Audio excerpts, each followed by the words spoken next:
Assalamualaikum warahmatullahi wabarakatuh. Okay, today we are from group 6. Okay, we will present about principle of Islamic of accounting.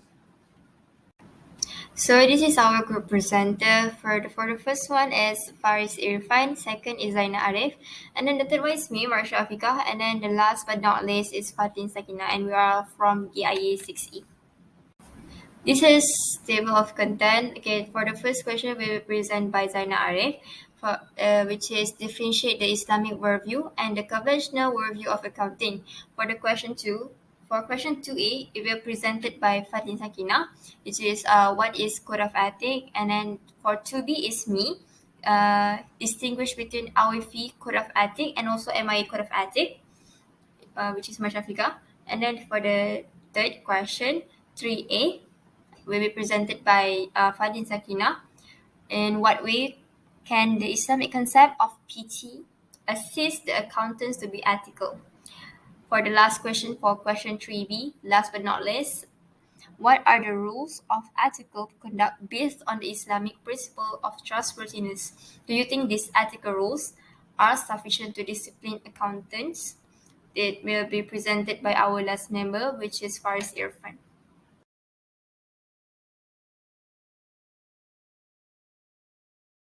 Assalamualaikum. My name is Zainal Arif bin Zainal Uzulmin. So today, I would like to present about Islamic worldview and conventional worldview of accounting. So, without wasting our time, let's proceed to the next page.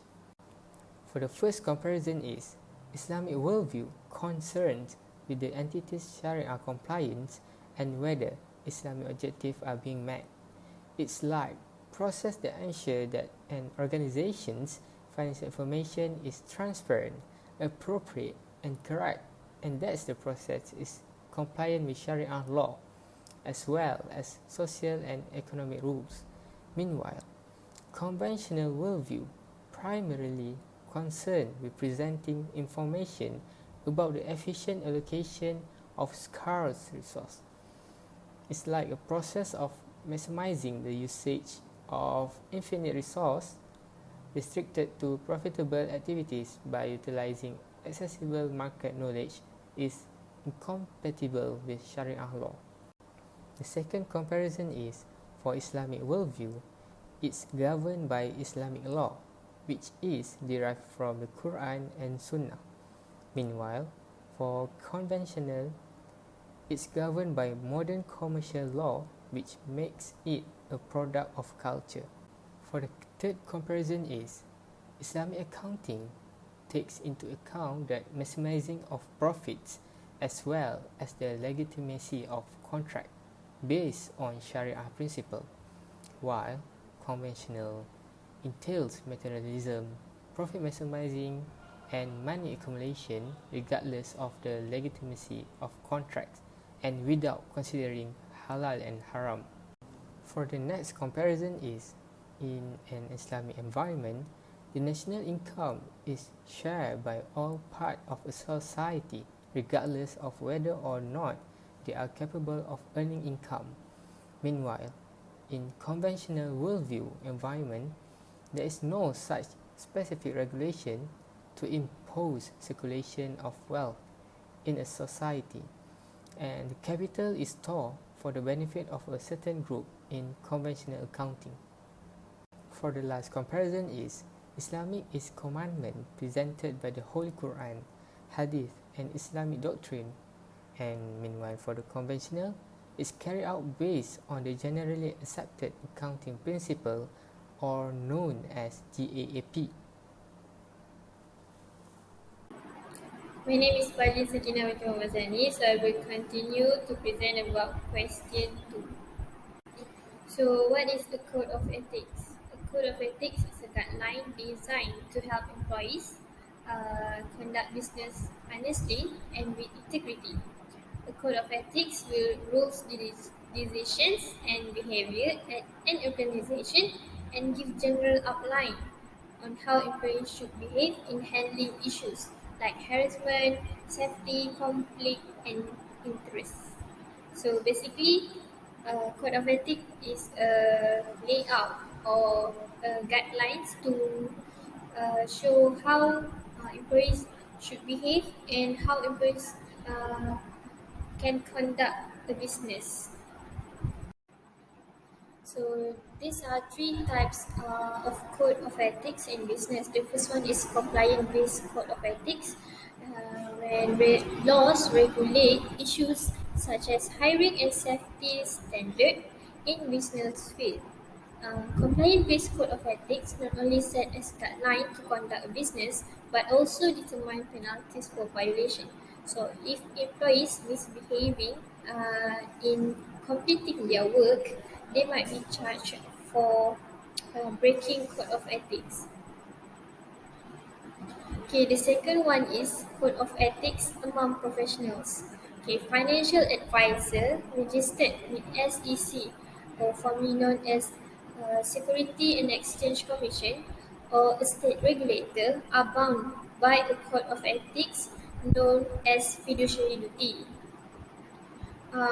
Fiduciary duty means is held or given in trust. In accepting fiduciary duty, an individual or entity enters into a commitment to act in the best interest of beneficiary. So, code of ethics among professionals requires them to act in the best interest of their clients. Certified public accountants are not bound to fiduciary duty, but they are required to follow similar ethical standards such as integrity, objectivity, trustfulness, and avoidance of conflicts of interest. So the third one is value-based code of ethics. Okay. This code of ethics is to set company-centered esteem framework and to state standards of responsible conduct as they related to a larger public goods and environment. Some code of conduct contain language that address both compliance and values. Okay, now I will continue from Fadlin, which is question 2B, is distinguish between AWIFI and MIA Code of Ethics. Okay, for this question, I will explain and then show three things that I found and AWIFI and also MIA. Which is the first one is objective, the second is fundamental concept, and then the last one is adaptation. Okay, I will start off with objective.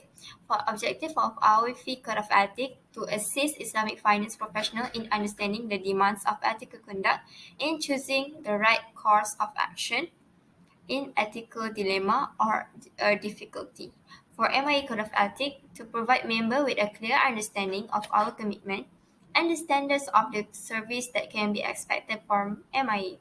So basically, for our fee Code of Ethics, it is to assist Islamic finance professional to make their decision and to make their work in accounting. For MIA is for general for all of accounting, which is to provide member with a clear understanding lah.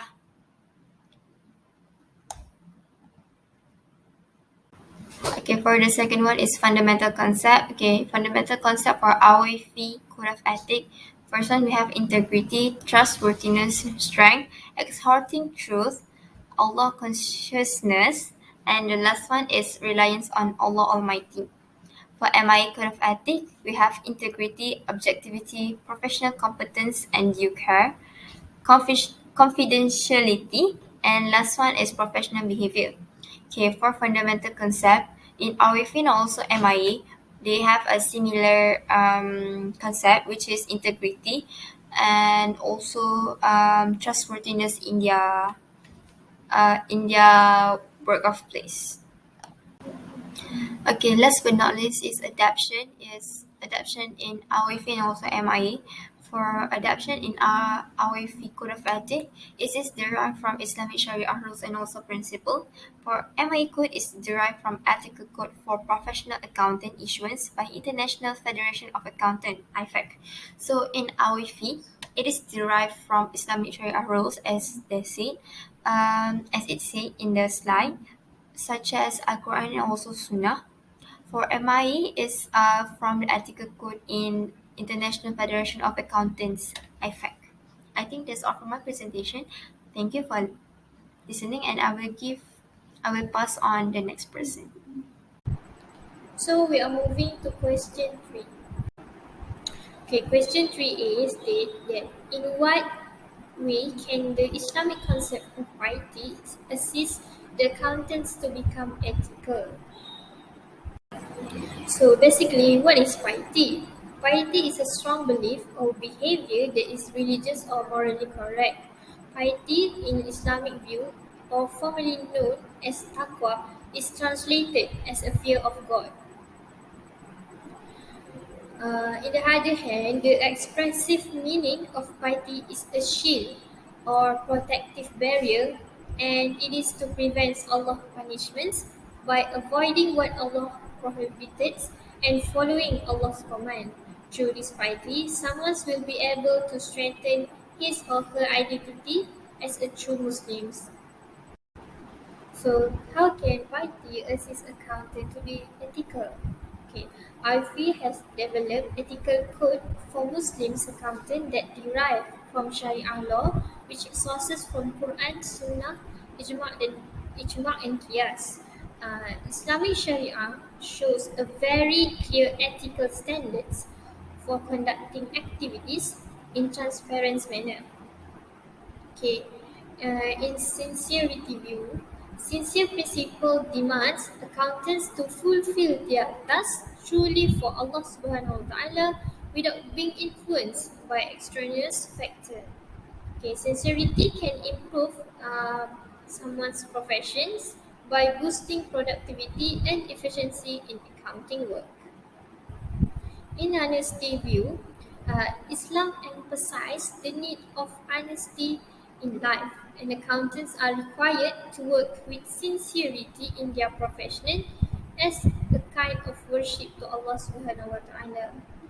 Okay, accountants' piety to Allah can operate as a moral filter to prevent accountants from engaging in evil activities and encourage them to always practice good deeds. Okay. Yeah, Assalamualaikum warahmatullahi wabarakatuh. My name is Faris Ifan bin Azlan, and today I'm going to answer the question of question 3B, which the question is what are the rules of ethical conduct based on the Islamic principle of trustworthiness? So let's check it out. Allah has promised those who have believed among you and done righteous deeds that He will surely grant them succession to authority upon the earth, just as He granted it to those before them, and that He will surely establish for them their religion which He has preferred for them, and that He will surely substitute for them after their fears, security, their worship me, not associating anything with me, but whoever disbelieve after that. Surah An-Nur verse 55.